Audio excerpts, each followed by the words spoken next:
కొన్ని ఛానళ్ల మీద టార్గెట్ తను తీసుకుందేమో బీసీనే పెట్టిందేమో కేసులన్నిటి కూడా బహుజనుల మీద కేసు పెట్టి సో అర్థమైపోయింది.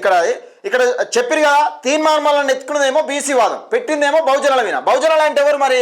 బహుజనులు అంటే మళ్ళీ ఇప్పుడు ఈ చిలక ప్రవీణ్ బీసీ అంటే కలవదు కదా, ఇక్కడ ఏది ఈ ఖలీల్ బాయ్ బీసీ అంటే కలవదు కదా, ఇంకోలు ఎవరు ఇవి ఉన్నది కదా, ఒకటి శ్రావ్య అంటే బీసీ అంటే కలవదు కదా, ఇక్కడ మళ్ళీ రాములమ్మ బీసీ అంటే కలవదు కదా. అందుకని ఈ డ్రామాలు బందే. ఖలీల్ బాయ్ నీ బీసీ ఉద్యమాన్ని బహుజనుల ఉద్యమానిగా ఎట్లా అంటే ఒక బహుజనులు అందరూ కలిసి బీసీ ఉద్యమం కోసం పోరాటం చేస్తే బీసీ ఉద్యమాన్ని బహుజనుల వైపు ఏ విధంగా డైవర్ట్ చేసే ప్రయత్నం చేస్తున్నావు అన్నది క్లియర్గా అర్థమవుతున్నది. ఈ డ్రామాలు బంద్ చేసుకో ఖలీల్ బాయ్, ఇక్కడనే దొరికిపోయాను. ఎందుకంటే నువ్వు బీసీ ఉద్యమాన్ని ఎవరెవరైతే అణచివేయడానికి ప్రయత్నం చేస్తున్నారో వాళ్ళకు బీసీ ఉద్యమానికి సంబంధం ఏమున్నది, వాళ్ళు బీసీ పోరాట యోధుల బీసీల కోసం ఏం చేశారు అనేది ఒక్కసారి క్లియర్గా వివరించాలి. ఖలీల్ బాయ్ ఈయనే దొరికిపోయాను, అన్న పెద్ద సమస్య ఏం కాదు అది.